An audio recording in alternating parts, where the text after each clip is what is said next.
T'es niaisage. T'as fini par y arriver, là? Je sais pas, mais ça va être ça. On va faire, sti. Ben là. J'ai un bout, sti. J'ai un bout de point que ça à faire, moi, Chris.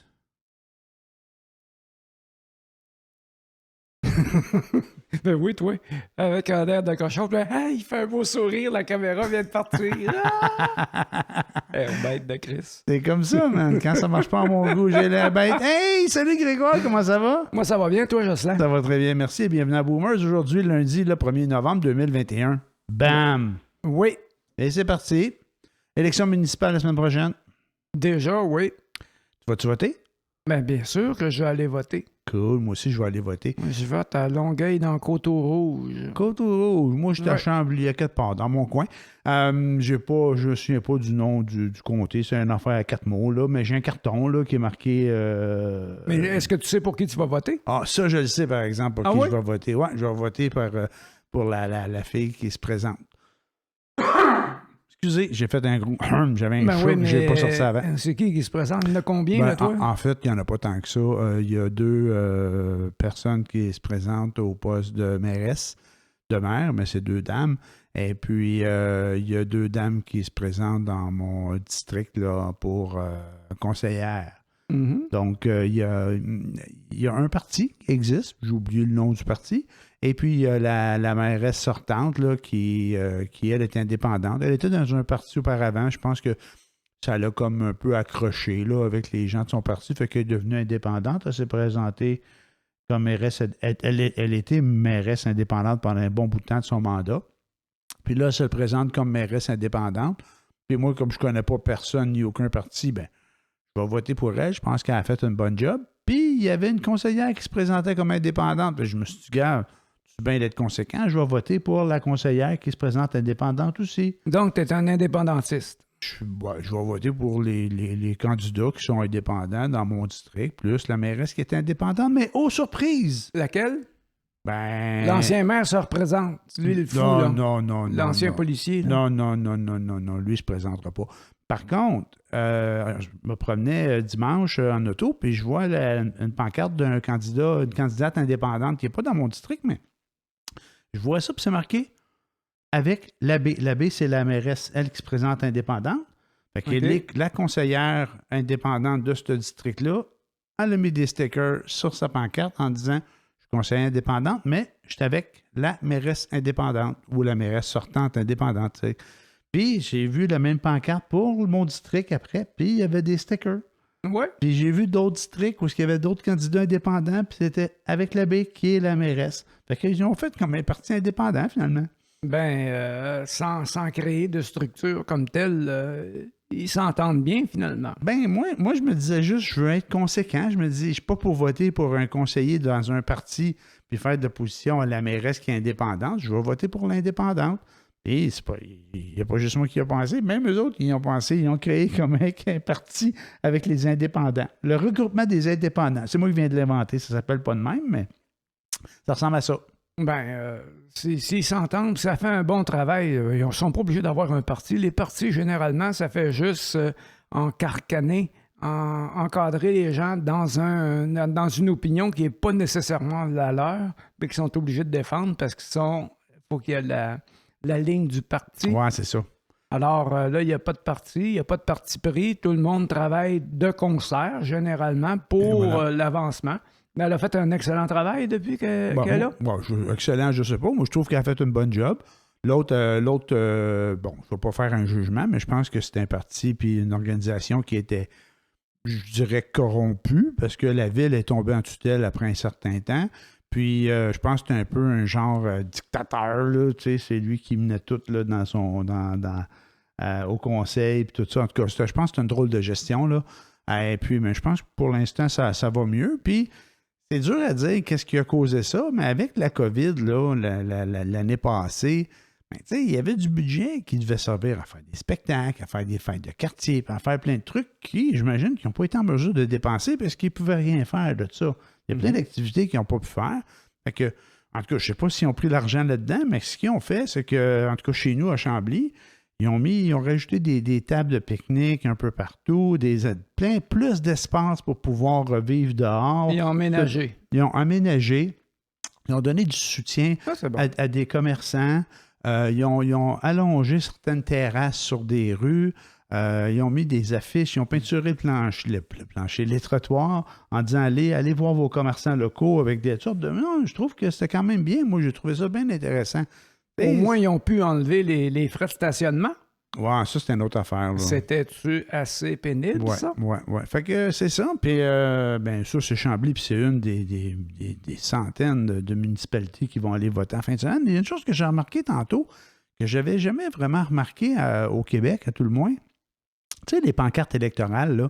Moi, quand j'étais jeune, le monde mettait des pancartes sur le galerie, sur le balcon, là, ou dans le fenêtre, puis ils disaient, tu sais, ils affichaient, là, puis tout.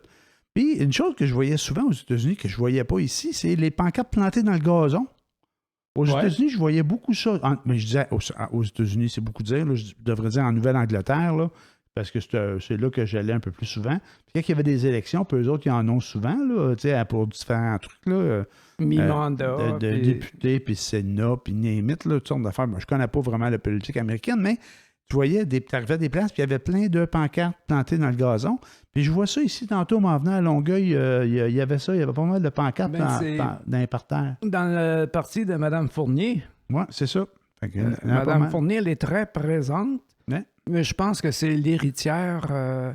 La Dauphine de Mme Saint-Hilaire, qui, elle, malheureusement, a décidé de cesser. Madame Parent. Non, Parent, c'est à Montréal. Ben non. Madame Saint-Hilaire, ça fait longtemps qu'elle est partie de Longueuil. Oui? Oui, ça fait une couple de mandats. C'est Madame Parent, je t'en parle de la nouvelle. Sylvie Parent. Ben oui, c'est ça. Fait que je sais pas si c'est sa Dauphine, mais en tout cas, je sais qu'elle, cette jeune-là, c'est une des jeunes là, qui se présentent dans les grandes villes du Québec. Là. Il y a 3, j'ai vu ça dans la presse à fin de semaine, il y a 3 jeunes, ils disent des milléniaux, là, des trentenaires, mais elle a 29 ans. Mm-hmm. Il y en a il y a elle qui se présente à Longueuil, il y a un gars à Laval, puis une autre fille à Gatineau. Puis ils remplacent toutes des maires sortants. Je pense toutes des maires qui ont décidé de ne plus se représenter. Okay. Fait que, puis ils ont bien des chances. Fait que c'est une bonne affaire, des jeunes, 30 ans. C'est le fun, ça.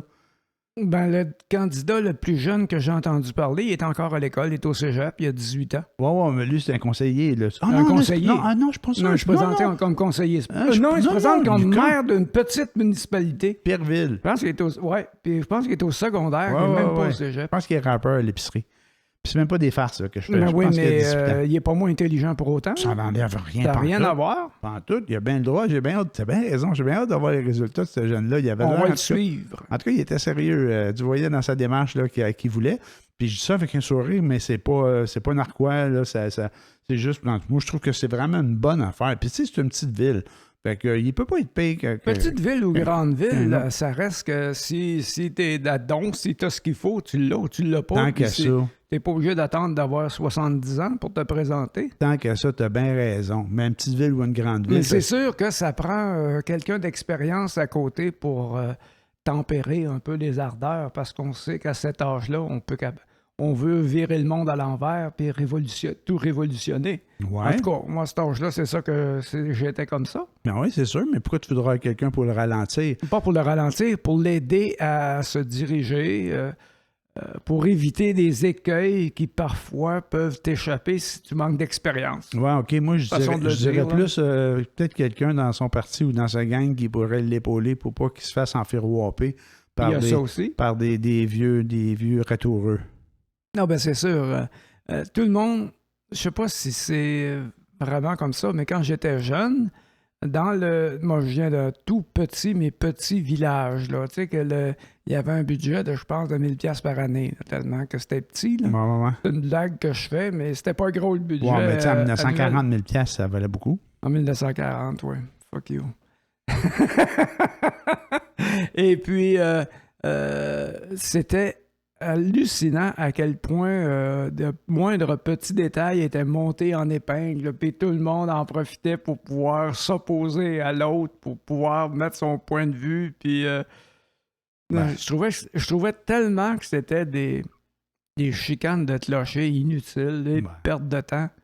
Ben, c'est un peu la politique des politicoïries. Là, ça Ouais, va la ensemble. politicoïrie, ça C'est n'a ça. pas de sens. Ça va ensemble. Vendredi passé, Oui, qu'est-ce qu'on a eu vendredi passé? On a eu le verdict de la Cour suprême. Ah, mon Dieu, ben oui, toi, le verdict. Puis par rapport à la cause Mike Ward, j'allais dire contre Jérémy Gabriel, mais c'est-tu Mike Ward contre Jérémy Gabriel? Non, non, c'est non. Mike Ward contre la Commission des droits de la personne, là? Oui, c'est les droits de la personne qui poursuivait, qui est en cours C'est contre ça. Mike Ward, c'est pas M. Gabriel. Ouais. À l'origine, c'est ça. Les autres, ils représentaient M. Gabriel. Oui, exact. Fait que, Et puis, bon, mais je comprends pas.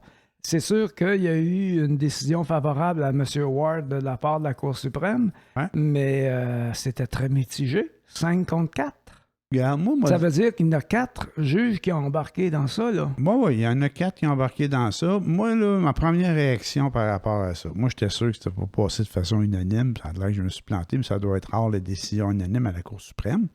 Cependant, ceci étant dit, tu sais, la Cour, là, que ce soit la Cour suprême ou d'autres instances, des fois, on va lire dans les médias, par exemple, c'est pas la cause de Ward là, contre la Commission des droits là, avec le Jérémy, mais il y a des causes où il y a des gens qui vont demander une libération, pas une libération, mais une libération conditionnelle. C'est pas comme ça que ça s'appelle. Tu sais, quand les gens sont emprisonnés et qu'on dit on va les libérer le temps qu'ils vont aller au jugement. Là, Ouais. tu sais. Fait que, j'ai oublié le terme, j'ai comme un blanc, mais c'est pas trop important, mais on connaît le principe. La personne est en dedans, puis elle dit, ben moi, avec une caution, j'aimerais ça qu'on me laisse sortir, puis le temps que j'aille mon procès. Puis bien souvent, ils vont dire, ah non, pour telle raison, cette personne-là, on ne va pas la libérer. Et souvent, dans ces raisons-là, une des raisons qui apparaît, c'est le fait que ça pourrait faire en sorte que les gens aient moins confiance au système de justice. Tu sais, si on libérait telle personne, peut-être que ça avait été un autre, il l'aurait libéré, mais lui, ou elle, cette personne-là, dans une situation X, Y, non, elle, on ne va pas la libérer sous caution. C'est ça que je cherchais comme terme, libérer sous caution. Fait que c'est juste une question de que les gens adhèrent ou qu'ils aient confiance au système, parce qu'ils pourraient perdre confiance dans des cas comme ça. Fait que là, mon point est à dire que... J'ai hâte de voir le lien avec la cause de M. Ward. Oui, ben mon point est à dire que j'imagine que c'est... Je ne sais pas comment ça se passe à la Cour suprême. Je pense pas qu'ils votent en cachette. D'après moi, ils doivent se mettre autour d'une table, ils doivent jaser, puis ils doivent écrire leurs arguments, puis écrire pas le plaidoyer, mais leur jugement, leur conclusion, et ainsi de suite. Puis tout le monde doit donner son point de vue. Puis il y a c'est un peu comme un vote, hein, s'ils sont rendus à 5 contre 4. Mais tu sais, par rapport à l'opinion publique en général, la moitié du monde était, je dirais la moitié, je dis ça là, par rapport, c'est très grossier mes chiffres, là, mais tu sais, c'était très divisé, disons. OK?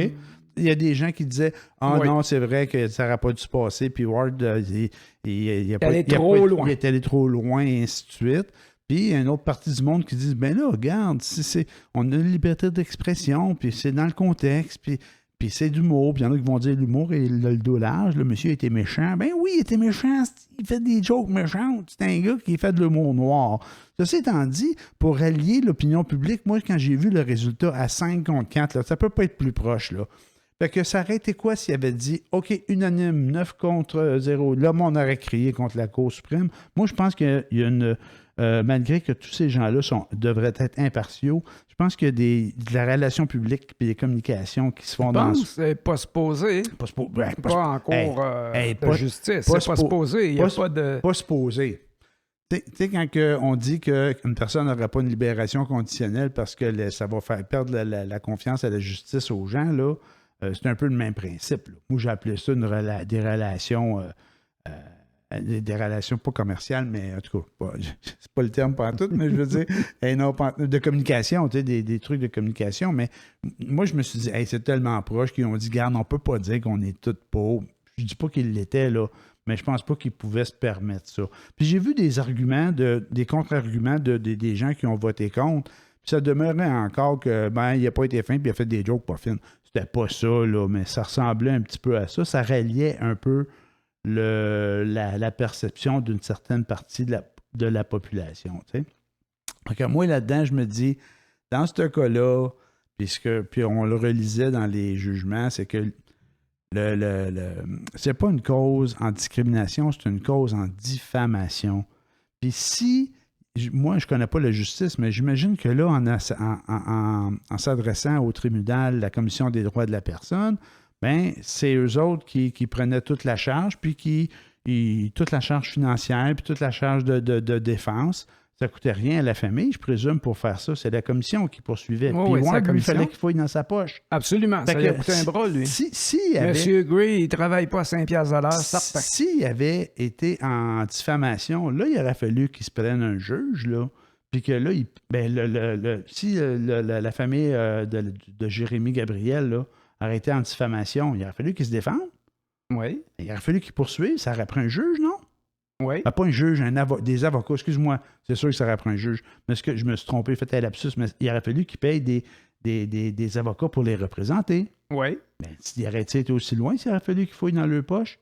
Absolument pas. Ben, c'est ça que je pense aussi, tu sais. Fait que le monde dit qu'ils se sont adressés au mauvais tribunal, mais ils sont peut-être allés à la place où c'était le party, puis que tout passait, puis ça coûtait rien. Non, mais c'était la seule place.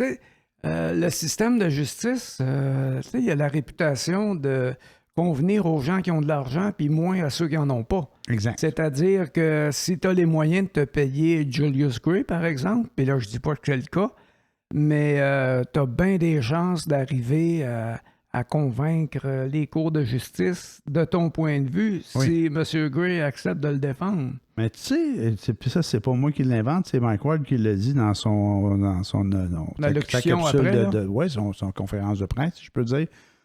Lui, là, quand c'est arrivé, cette affaire-là, il a reçu une facture de 80 000 de la commission. Bing, bang, boum. Bam, toi, tu nous dois 80 000, tu vas donner tant à Jérémy, tant à sa mère, puis tant à son beau-père. Voilà, le dossier est clos. Lui, il n'a jamais rien dit, il n'a jamais demandé rien à personne.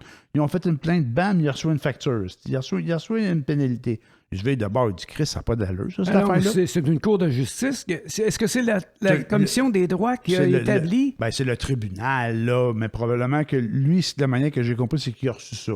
Puis il dit, voyons, ça n'a pas de maudit bon sens. Ça. Il est allé voir Julius. Il a dit, c'est qui le meilleur avocat dans les défenses des droits de la personne au Canada? C'était Julius Gray. Mm-hmm. Puis il dit, je suis allé voir Julius Gray. Puis lui, il me dit, ben garde, donne-le 20 000, là, puis ils vont fermer le gueule, puis ça va être réglé. Et Mike Ward, il dit, non, ça n'a pas rapport à ça. C'est parce qu'il va avoir récidive. Parce que si je fais ça, ça va être quoi après? C'est ça. Fait que moi, là, je suis bien satisfait qu'il ait gagné. Oui, il a fait des jokes méchantes, puis c'était pas fin. Puis il a arrêté de les faire par la suite, je pense, après 2-3 ans, mais le mal était fait par rapport à ça. Ben, c'est... continue. Mais je pense que c'était important qu'il le fasse. Puis ça, là, tu sais, ça demeure 2 poids 2 mesures, hein. Puis on dit chaque chose en son temps, puis chaque chose dans son époque. Puis là, le Jérémy Gabriel, ben, il s'est exposé. C'est une personnalité publique. Puis quand tu es une personnalité publique, ben, tu t'exposes à ça. Puis ça se peut que ça t'arrive. Puis ça fait partie de la game. Tu sais, ces choses-là. Fait que là, le monde, puis en général, puis j'ai testé des gens par rapport à ça. Puis des fois, pas de façon volontaire, mais c'est quand même arrivé. Puis puis je ne l'ai pas inventé. J'ai été influencé par le livre de Guy Nantel que j'étais en train de lire. Là. Mais... j'ai demandé à quelqu'un aujourd'hui, puis j'ai fait la référence au livre de Nantel là, par rapport à ça. Je ne l'ai pas inventé, je n'ai pas fait à croire que ça venait de moi, là, mais j'ai dit, il dit, moi, mais tu sais, la personne est en accord avec ça, puis il dit, tu sais, c'est quand même dur la joke. Ben oui, c'était dur, c'est vrai. T'sais. Puis c'est encore pire, on voit encore le Jérémy qui revient, puis qui dit que ça a été dur pour lui, puis j'en doute pas, là, je doute pas de sa bonne foi par rapport à ça. Puis après ça, je fais le lien avec Kenny puis Rock et Buzz. Eh boy, oui, il y a un rapport entre les deux, certain. Il y a un rapport entre les deux. Kenny, ils l'ont transformé en ballon de football. Ils le kickaient partout, puis ils l'ont flushé à la fin du sketch. Il passe dans la toilette. Il me semble que c'est ça le show, le sketch. Non, mais il revenait souvent, Kenny. En tout cas, il te le brassait en masse.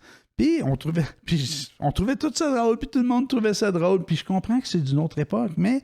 l'autre affaire qu'on disait, ben, c'est parce que c'est loin de nous autres. Tu sais, lui, Kenny, c'était quelqu'un qui était loin de nous autres. Fait que lui, on pouvait rire de lui à outrance. Ça nous touchait moins parce que c'était pas quelqu'un de notre entourage. Tu sais, c'était un peu ça. Là. Puis je comprends très bien cette argumentation-là, mais ça change rien.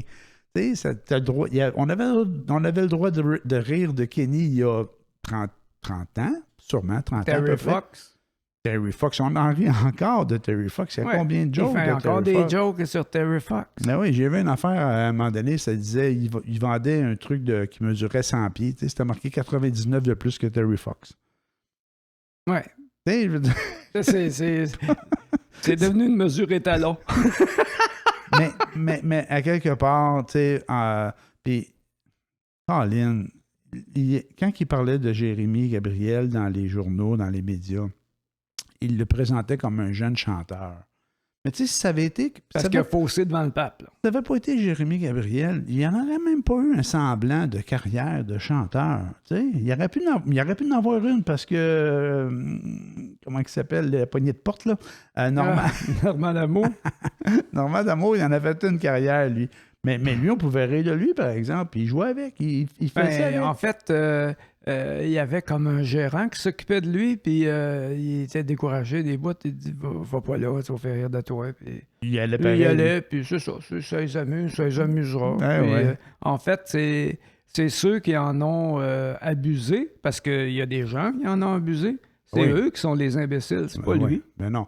Lui, fait que tout ça pour il dire était heureux que... avec ça. Mais je vais te poser une question. As-tu réussi à voir le fameux sketch de Mike Ward sur YouTube? Ben, il repasse encore. Ben oui, tu peux l'avoir encore? Ah oui, on a vu des bouts à la télé puis tout. Là. Il a comme ressorti le show. Là. Il est ressorti parce qu'il y a eu la poursuite. Il y a eu un chiard fait par un journaliste qui a été voir ça puis a découvert que Mark Ward faisait de l'humour noir comme s'il ne savait pas. Là, ben non, c'est sûr qu'on le savait. Là. Puis là, c'est ça. Puis là, on remet ça sur la table. Puis là, il revient, Jérémy, puis il dit regarde... Il fallait que je le fasse. Je suis pas content. Ben, je sais pas si je suis pas content, mais il a parlé de ce que lui, ça y avait fait comme adolescent ou jeune adulte, tu sais, les problèmes que ça y a amené. Puis la détresse, fait niaiser avec ça, là. C'est de toute évidence, tu sais, puis je compatis vraiment beaucoup. Il y a du mais d'un autre côté, effectivement. D'un autre côté, tu sais, si on ne l'avait pas mis en évidence, ramener ça à tout bout de champ, ça aurait fait un temps puis ça aurait mouru. Excusez, je fais exprès, là, mais tu sais, ça serait mort au feuilleton, comme on dit. Ouais. Fait que là, au lieu de mourir après 6 mois, ben, ça a duré 10 ans. Puis l'autre affaire, c'est que là, c'est pas tout. Il veut écrire un livre. Il a le droit d'écrire un livre, mais c'est comme, oui, je sais pas, c'est peut-être moi qui n'a pas rapport, mais je me dis, hey, c'est fini, là. Regarde, va faire d'autres choses, tu sais. Arrête, Jérémy, arrête. C'est ça, parce que là, il se remet encore sur la place publique, puis si on prend son livre, puis on se met à rire de lui, puis qu'on dit encore qu'il n'est pas fin, bien, ça va recommencer. Tu sais, je sais pas. C'est peut-être moi qui est sans cœur, là, mais je me dis à quel point on dirait que... Ben, s'il n'y avait pas eu ce genre de poursuite-là, mais ça serait longtemps qu'on n'en parlerait plus. Ben, moi, je pense que oui aussi. Ça se serait arrêté avec parce que M. Mark Ward l'a fait pendant 3 ans, ce show-là. Oui. Et puis, ça se serait arrêté 6 mois maximum après la fin de sa tournée. Oui, ça On n'aurait pas entendu parler. Puis, M. Gabriel, il aurait été bien tranquille. Sauf qu'il n'avait pas pu faire sa tournée avec Dunker. Il n'avait pas pu aller la présenter dans un festival heavy metal. Tu sais, c'est Andy Warhol qui disait tout le monde va avoir son 15 minutes de gloire. Ben, il l'a cherché, il l'a eu, mais peut-être pas comme il voulait. C'est sûr qu'au départ, c'est pas lui qui était. Bon, on l'a déjà dit, ça, c'est pas lui qui est en cause au départ, c'est son entourage, alors qu'il était adolescent, un enfant qui a décidé que Jérémy Gabriel, ben, avec son handicap, il attirerait suffisamment de sympathie ou d'empathie pour faire une carrière de chanteur. Ouais. Mais il n'est pas chanteur. Regarde, il le présente encore comme le chanteur. C'est pas un chanteur. Non, c'est pas Désolé, un chanteur. C'est un homme. En tout cas, peut-être que ça peut être un chanteur, mais c'est pas le meilleur des chanteurs. Là. Ben, il est aussi chanteur que moi je le suis. Moi, je peux chanter là, en suivant la note, sans fausser. Ouais. Mais ça veut pas dire que je chante bien. Là. Non, ça c'est sûr. Fait que, en tout cas, regarde, à part de ça, quoi de neuf, Grégoire? Désolé pour ceux qui regardent ou qui écoutent la vidéo, il y a un petit problème de son. Là. Il va y avoir une couple de secondes qu'on va avoir un son qui va venir direct du Kodak. La track audio a lâché. C'est un pour vous aviser, là, si vous avez entendu le son venir bizarre, là, c'est parce qu'il était bizarre. OK, mais là, il est revenu, là? Il est revenu, tout ce contrôle. Ah, qu'est-ce qui s'est passé, tu sais pas? Je sais pas, mais c'est pas grave, c'est pas important. On appellera le technicien. C'est toi qui parlais. OK, ça n'a pas d'importance. Là, ben, on se prépare pour l'hiver. Là. Ça, caramouille, on s'en sortira pas encore cette année. On ne passera pas à côté. Ah là là. Moi, j'ai ça. Je ne sais pas si tu aimes l'hiver, mais moi, l'hiver, là, c'est pas le bonheur total. C'est pas ma meilleure saison. Là, il me semble que j'en ai d'autres que je préfère, comme l'été.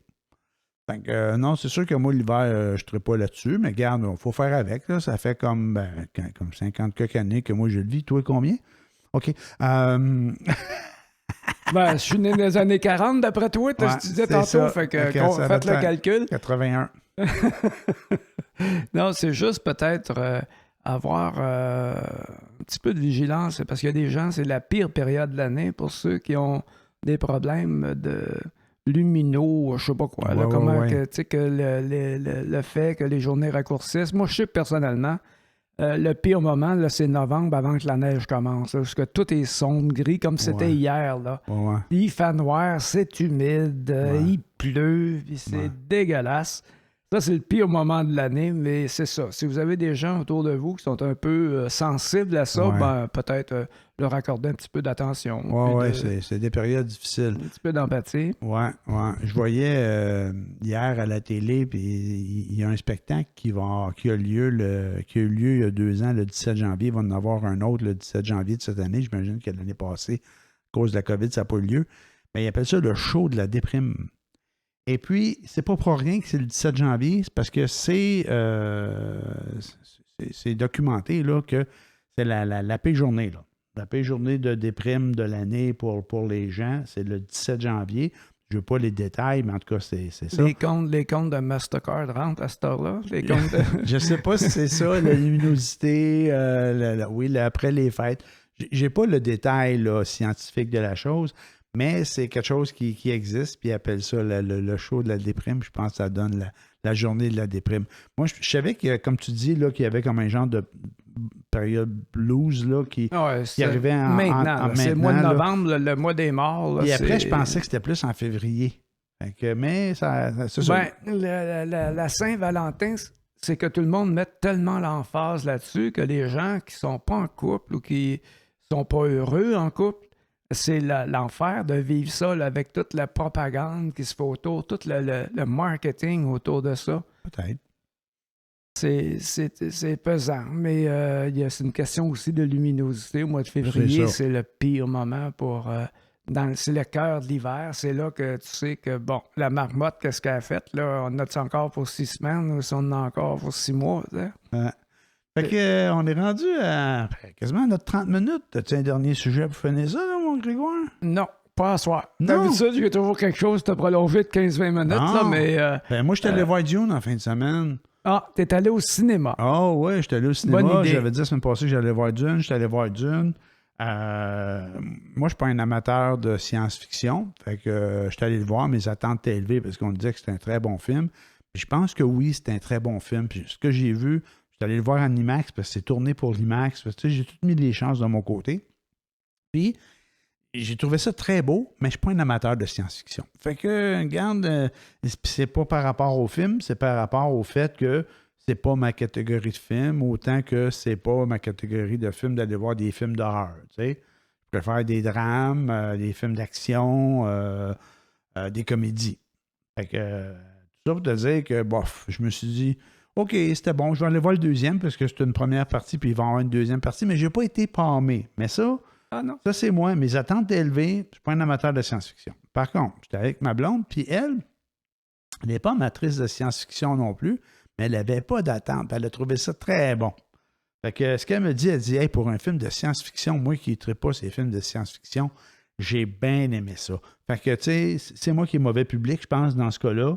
Puis je pense, si je me fie à ce que ma blonde dit, puis ce que j'entends partout, ben c'est un excellent film, puis il faut aller voir ça. Donc, les amateurs de Star Wars et Star Trek et autres choses du même acabit vont aimer ça. Moi, je sais que j'adore ça. Mais les films de science-fiction, pas les séries comme telles, mais les films de science-fiction, j'adore ça.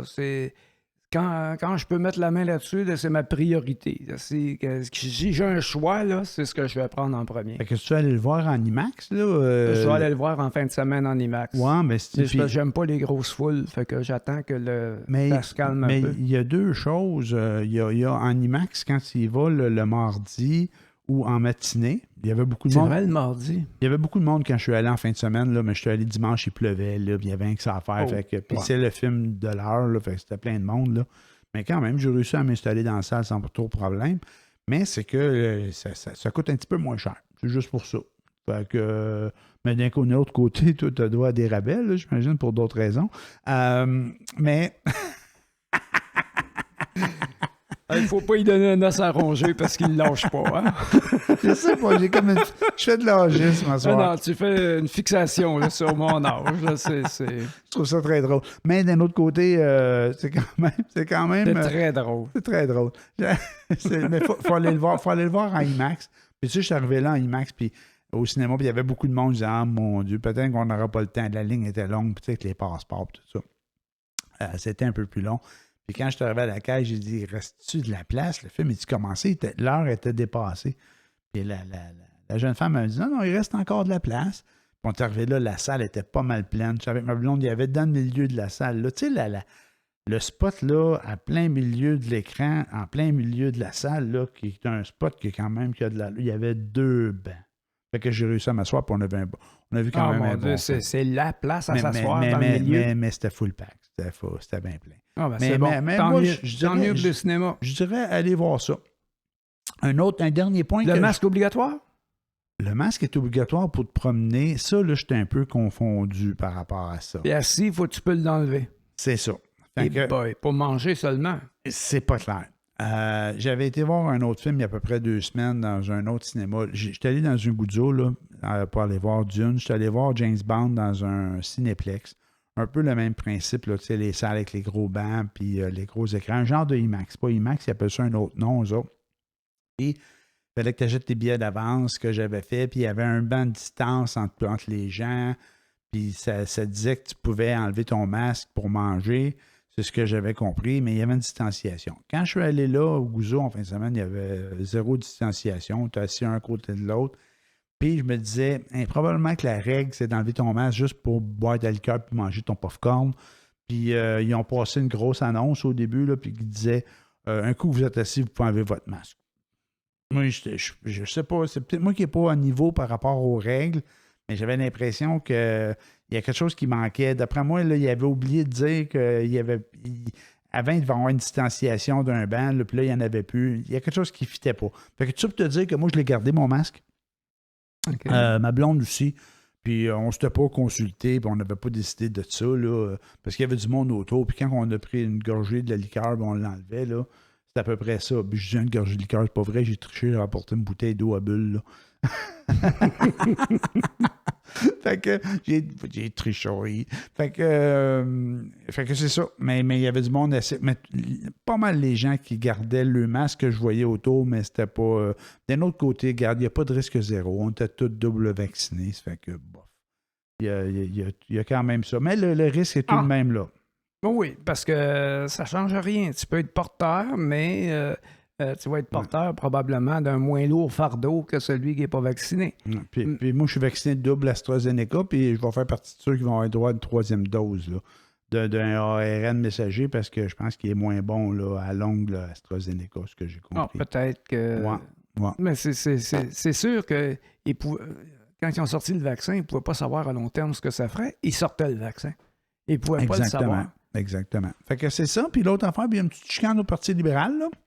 Ben oui, toi. Une petite chicane, il y a une madame qui est pas fine, puis qui criait après le monde, puis tout ça, puis elle s'est chicanée avec un monsieur, puis tous des gens de la santé, là, madame Monpetit puis monsieur Barrette, des petites chicanes à l'interne. Fait que madame Anglade, elle les a... Pas l'Anglade, mais Anglade, elle les a muselés, elle les a barrés. Oui, elle a mis Monpetit dehors, puis elle a mis Barrette ailleurs. C'est ça, tu as des trucs de même. Puis moi, je me dis qu'elle peut bien dire qu'elle les a tassés, mais elles veulent savoir que ça se passait. Tout ça, c'est comme n'importe quoi. Tout d'un coup, ça a pété, là. Puis là, il y a des gens qui ont fait des plaintes. Puis là, tout d'un coup, bon, OK, moi, les tassé. Hey, ça doit faire des années que ça dure. Elle n'est pas devenue pas fine hier, là, la madame là, qui s'est maquillée après les autres. Là. Fait que ça doit faire un bout que ça dure. Fait que, puis là, les élections s'en viennent à l'automne, là.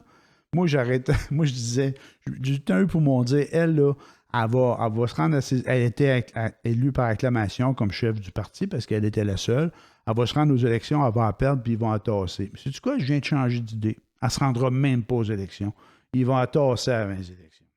Bien, ça sent là, ce qui s'est passé avec Mme Ouellette au Bloc québécois, au fédéral. Exactement. Il s'est passé exactement la même chose. Elle est arrivée avec ses gros sabots, puis il y a eu bien des démissions autour. Tout ce qu'il y avait d'important dans le parti a sacré son camp. Tu veux faire ton show, fais-le. Mais Mme Andelade, elle vient de la CAQ, elle? Je sais pas, je pense que c'est une libérale. Je pense qu'elle s'est promenée un peu partout comme. C'est un opportuniste comme Barrette, ça. Elles sont parties d'un parti à l'autre. Hein? Je pense que Barrette aussi a fait ça. Barrette était à la CAQ, il a perdu, il est allé au libéral, il a gagné, devenu ministre de la Santé. Oui, il voulait juste être ministre de la Santé, peu importe le parti, mais c'est pas d'hier. J'ai dit opportuniste, hein? Opportuniste. Je l'ai dit guidoune. C'est la même chose, des fois. J'ai dû m'en prendre un bon mot, mais j'ai le droit de dire ce que je veux. Il y a quelques politiciens qui ont fait des carrières comme ça, comme M. Bouchard. Y a-t-il un parti qui n'a pas été membre? C'est terrible. Lucien Bouchard. Oui, je sais, c'est un conservateur. Il a même créé le Bloc québécois. Oui, je sais, vraiment, je sais. Là, il était conservateur, le beau risque. Là, il va se présenter comme chef du Parti libéral, puis il va rentrer. Il est allé backer Parizeau au référendum. En tout cas, il a tout fait. Un autre guidon. Mais c'est ça. Fait que moi, je pense que pas rien qu'elle va perdre, la Mme Anglade, c'est juste qu'elle va même pas se rendre aux élections. Puis ça, là... Elle va saboter le parti. Elle est chef du parti, hein? Elle a été nommée chef élue par acclamation. Hein? Je pense que tout le monde avait lâché. Personne ne voulait prendre la job. Puis c'est pas elle, je pense, d'après moi, qui décide tout. Il doit y avoir toutes des instances à ces partis-là. Là. Tu sais, c'est comme toute une gang de pas des fonctionnaires, là, mais il y a du monde qui travaille en arrière de tout ça. Là. Fait que moi, j'ai l'impression qu'avant les prochaines élections, il va y avoir un nouveau chef. Anyway, de toute façon, c'est un la CAQ qui peut rentrer. Ils sont au top dans les sondages. À moins qu'ils mettent un nouveau chef là, miraculeux, là. Mais les partis libéraux. Comment est-ce qu'ils peuvent sortir quelqu'un de leur manche, là? Tout ce qu'il y avait de ténors du Parti libéral, ils ont tout quitté après la défaite avec Couillard. Le monde en mémoire courte, ils ont juste à mettre Charest là, puis il va passer. Ben, le pire, c'est que c'est vrai. Ben, je dis pas des niaiseries, je suis convaincu de ça, moi. Ben oui, Charest revient, puis les gens vont voter pour. C'est sûr. Ben, il y a même du monde qui me disait, à un moment donné, il disait, on parlait des élections municipales, puis on va finir là-dessus. Il y a du monde à Laval qui disait, si Vaillancourt se représentait, là, Gilles Vaillancourt, là, le maire le plus corrompu qui a été à Laval, là, puis peut-être au Québec, là, ben, il le réélirait. Oui. Parce qu'il disait, avec lui, au moins, ça bougeait, il se passait des affaires, puis tout. Le monde, il a revoté pour lui. Oui, mais il se graissait au passage, mais il se passait des affaires, effectivement. C'est ça. Fait que là-dessus... Mais ça, là, la situation du Parti libéral au Québec, là, ça me fait penser ce qui se passe au gouvernement fédéral. Trudeau ne serait plus là s'il y avait eu quelqu'un en face de lui. Il n'y a personne en face. C'est vrai, tu as bien raison. C'est la même chose au provincial. Et Trudeau, c'est un autre qui ne va pas finir son mandat. Là, Tu penses? Ben oui. Quand les journalistes demandent, allez-vous démissionner si vous n'êtes pas majoritaire, il ne répond pas. Est-ce que vous allez finir votre mandat, M. Trudeau? Hein? Moi, je suis là pour aider le pays. Puis tout. Il se promène avec Mme Freeland là, partout. Là. Ah, il y a montre. Il est avec sa vice-première ministre un peu partout. Mais elle là. a l'air un grand ténor, ça a l'air vraiment solide, cette dame-là. Ben, j'en doute pas. Fait que, regarde, moi, je pense que Trudeau, il va pas se rendre non plus aux prochaines élections. Là, ça sera pas long. Là. Quelqu'un va y offrir un job dans un bureau d'avocat. Non, on peut pas y offrir un job dans un bureau d'avocat, c'est pas avocat. Il n'est pas avocat. Je faisais une blague, j'étais sarcastique. Non, ils vont y trouver un titre là, de représentant de quelque chose. C'est sûr qu'il va se trouver il va s'en aller quelque part dans l'Empire des Marais. Ils vont sûrement y trouver une place. C'est dans la famille à Charest. Pas Charest, à Chrétien, ça, les Desmarais aussi, là. Hein? La famille à Chrétien? Ah ouais, Jean Chrétien, il parlait l'autre fois à la télé, il parlait de son livre, puis il disait Paul Desmarais, là, et c'est le beau-père de ma fille, ça. Quelque chose je savais pas que... je sais qu'ils couchaient dans le même lit, Ils sont là. tous accointés, ça gang. Ah ben oui, c'est sûr. Voilà. Tout ce qui est libéral, puis qu'il y a des gros postes, au fédéral comme au provincial, tout ce qui marche fort, là, ben, sont en cheville avec Desmarais, Power Corporation. Et ouais. Puis ils sont invités à Sagar. Sagar, ça s'appelle leur gros domaine. Ouais, moi, je pense que c'est ça. Moi, j'ai trouvé ça, mais d'un ridicule consommé, mais c'est pas grave, eux autres, ça... quand ils ont fait une soirée hommage à la madame, ils ont remis un grand prix à Madame Desmarais. Alors, peut-être qu'elle a été très... c'est quoi, là, quand les gens... qui donnent de sont l'argent, bienfaiteurs, ouais. Ouais, c'est ça, le philanthropique. Philanthrope, ouais. Philanthrope. Peut-être qu'elle c'était une grande philanthrope, mais beaucoup de philanthropie, c'est juste une question d'impôt. C'est ça. Fait que c'est nous autres, les caves. C'est ça, eux autres, en tout cas, ils passent pour des dieux, mais c'est parce que, bon. Et voilà. C'est comme sa construction, là, les gars, ils ont des gros pick-up, et on dit tout, les gars, ils construisent des gros pick-up. Ben, c'est parce que ils ont le choix entre le payer en impôts au gouvernement ou s'acheter un pick-up. Mais ils n'auront pas cet argent-là dans leur poche de toute façon. Ils s'achètent un pick-up. Ils vont passer les dépenses. Ils sont rendus... c'est leur paradis fiscal. As-tu remarqué à quel prix? Ouais. Mais les riches ont des paradis fiscaux. Les riches ont des paradis fiscaux. Non, moi, c'est pas un paradis fiscaux. J'ai toute ma flotte de bateaux enregistrés au Panama. C'était Martin, c'est pas le Martin. Ça. Mais c'est le marché qui veut ça. Là. Tous les armateurs sont enregistrés dans d'autres pays. Fuck you, man. T'es le premier ministre du Canada. Tous tes bateaux sont enregistrés au Panama pour pas payer de taxes. En tout cas, et voilà. Une gang de crasseurs. Mais moi, j'allais m'en aller sur le tu dois dire ça, moi, je vais me faire poursuivre, là. J'ai-tu fait de la diffamation? Ah non, j'ai dit la vérité. Ah, c'est ça. Et voilà, pas de diffamation. Faut qu'il prouve. C'est qui a le fardeau de la preuve? C'est juste ça. Faut qu'il prouve que tu dis que t'as menti. C'est ça. Fait que s'il y en a 3-4 qui nous écoutent, là, puis qui m'ont entendu dire que Paul Martin, c'est un crasseur, allez dire. Ah ben, je fais... On va aller en prison pis tout.